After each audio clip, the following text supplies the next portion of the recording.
let's go ahead and do this, yo. Since I got you here, let's go ahead and do this. So me and Reese was talking, man, and Reese made the mention. He was talking about the ESBC creators, yo, and our like hip hop personas. And he said right now I would be like the Nas of ESBC creators. So what I wanted to do,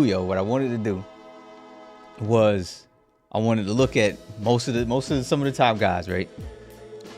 Fanatico, Juice, Reese, me, Study, Jay.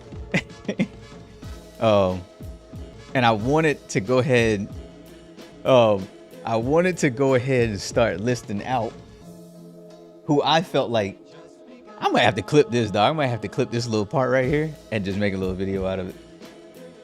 I wanted to go ahead and put out who I felt like everybody's rap persona was. Reese, I think I'm gonna start with you too, yo. And I'm gonna see if I can't find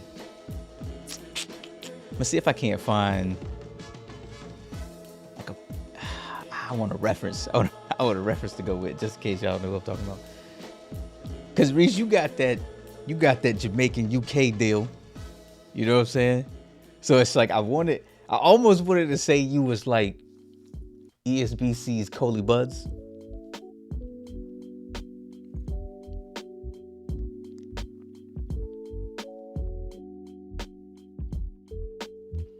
Cause you can hear every video I watch, but you can hear the Jamaican accent. And I be waiting for you, yo, just to let it out, man. Yo, Reese, let that joint out, man. I wanna hear you let that joint full, just let it go. So I say, you know, Reese, I'll say you like Coley Buds, right? Look, I'll take Nas.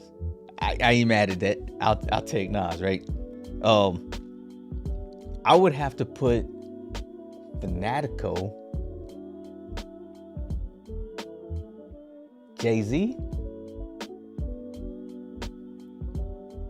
minus the big lips.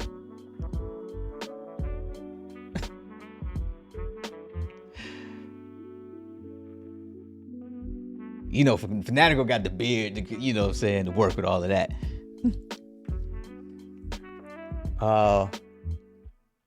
Juice. Who would King Juice? Juice would be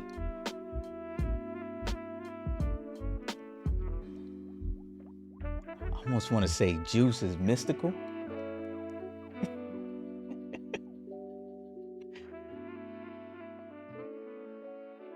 Showbiz Busters. Circa 97. It's the energy, dog. It's the energy for sure. I can get behind that. It's the energy. Jay though, but who would Jay? Jay's a tough one. Who would Jay MMA be? He's a tough one.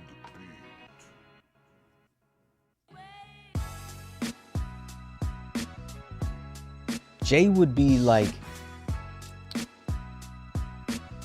Fab. I think I would put Jay as Fab.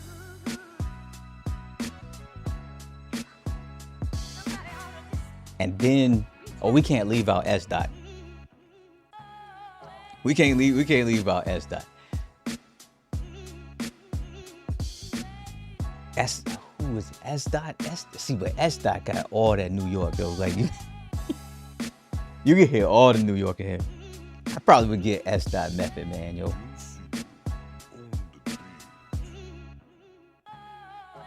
Y'all, I'm probably gonna take this. I'm gonna clip it, and I'm gonna put pictures up.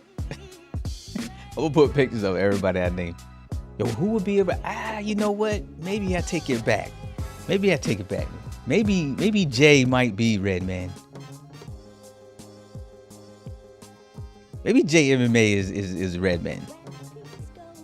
Can I get take backs? I might have to take it back. Cause yeah, I get Jay. And what about my man Prezi, yo? Prezi would probably end up being see, Prezi got that old, like, that super light skin, slick. I don't know if I would put Presley as a rapper, man. Like he might be like a John B.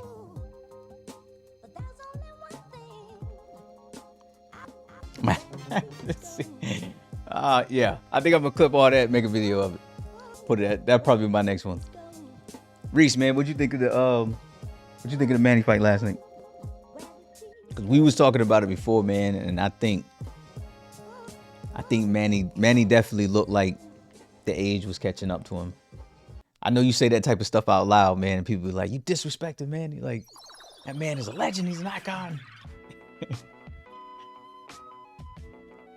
But it did. He looked like he had lost a little bit of a step. I think the expectation, yo, was that he was just gonna walk through Ugas. I even felt that way initially. I felt that way too. And the fact that Ugas took the fight on 2 weeks' notice, people was talking about he had a bicep tear and a bunch of other stuff, man. So it just you got the sense that Manny was probably going to have an easy night, man, but it didn't turn out that way. But I think it was the sheer lack of adjustments, man, from him. Yeah, I hope he don't stay around too long. I personally, I'd be cool if Manny said this was it. It sucks that you don't get to see the Spence fight. You know what I'm saying? You wouldn't get to see him and Terrence Crawford, of course. But I think Manny has bigger things ahead of him, as in like being a president. So I would hate to see him, like, all of that get derailed because he ended up getting hurt in the ring. That's my biggest thing about Manny. Let me switch my what's name here. All right.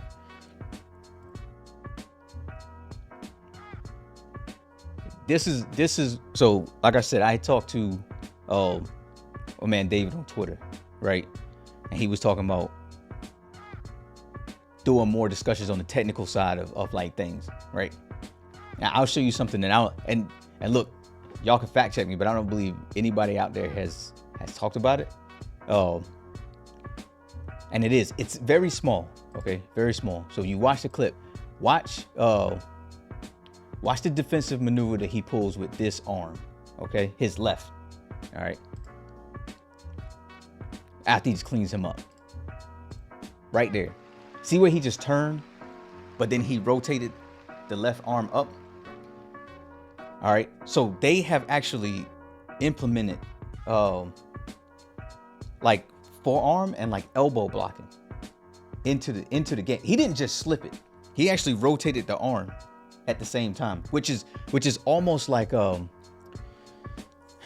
depending on what gym you go to or where you at, they would call it a chicken wing, right?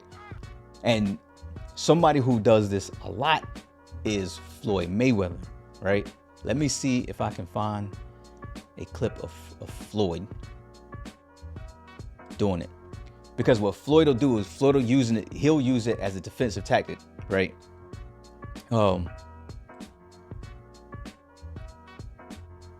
As basically like a way to deflect incoming, but he'll use it in order to counterpunch with. And if I remember right, he had a fight with I think it was Carlos Baldomir, where he kept doing it to him.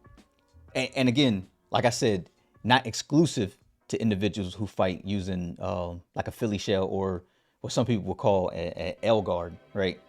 But you do see them use it a lot because of the way that they rotate in order to avoid punch, especially when they're using the upper shoulder, right? To like deflect and parry. Let me see if I can.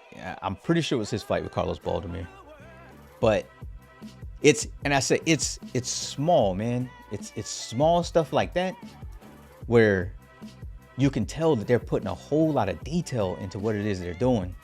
You know what I'm saying? Like I think he actually even caught I think it hit the arm. I think he did deflect it. You see the right hand? He actually did catch it. He caught it with the back of the arm. But I want to give you a good point of reference, man, because it's always good to see where it was like used in like real time. So I'll see if I can find Floyd's fight with Carlos Baldomir, because I was pretty sure that was the fight where he used it. Okay, check this out. So look at this here, right? We'll show it to you one more time. And this is what I mean when I say shout outs to the dudes over there at Steel City, man, because they are putting, believe it or not, a lot of work into the small things, the little intricacies and things like that.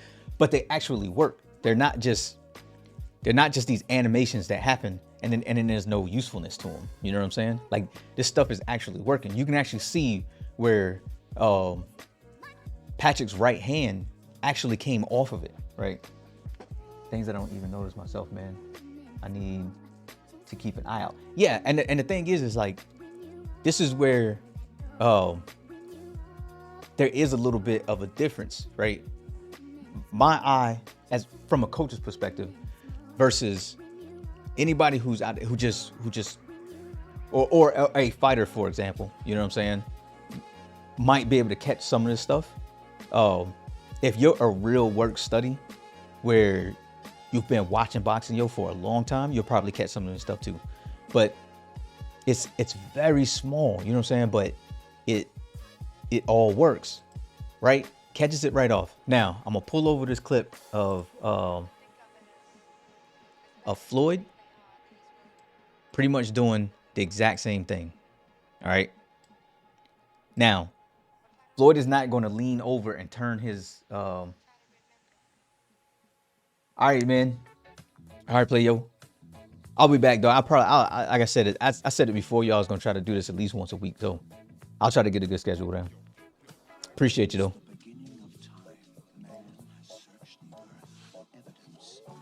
So check this out, right? Him and Baltimore. Philly shell, right? L guard. He's got the what's name there. Watch the way he uses the elbow. Boom, right? Now his was cleaner only because he pins the hand straight to the body, right? He pins the glove straight to the body. Right hand is here. Once he turns, it's going to come off. Baltimore's momentum is going to go across his body, which is going to put Floyd in a perfect position because right now he's also loading his right hand in order to come for a counter. All right. Bang. And then he's going to slip it. All right.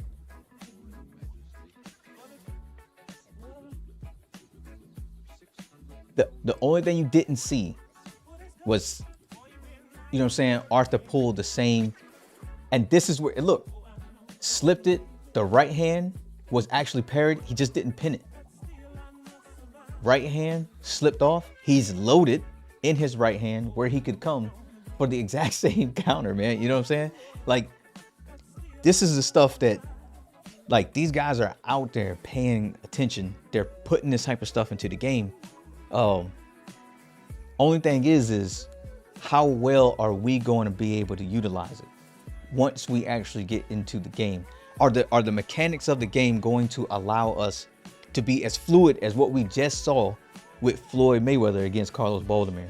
Even though it's there, the mechanics are already there. You know what I mean? Like, that's my little, you know what I mean? my little toss in on the technical side of things. But look, it's there, man. Like, these guys are putting a lot of work into actually giving us a sim boxing game, yo. Like, no doubt. Small stuff like that is why I always be like, kudos to them. They're actually really doing the right stuff, man. Like, its game is not just graphics, yo. And I notice what a lot of people see on the outside. It's not just graphics. It's not just, you know what I'm saying, the way the punches look. You do have to you have to look a little deeper, man, to really see the depth that this game is actually going to have, man. Like, but I feel like I'm making a video, right? I feel like I recorded myself doing a YouTube video. But yeah, it's all there, man.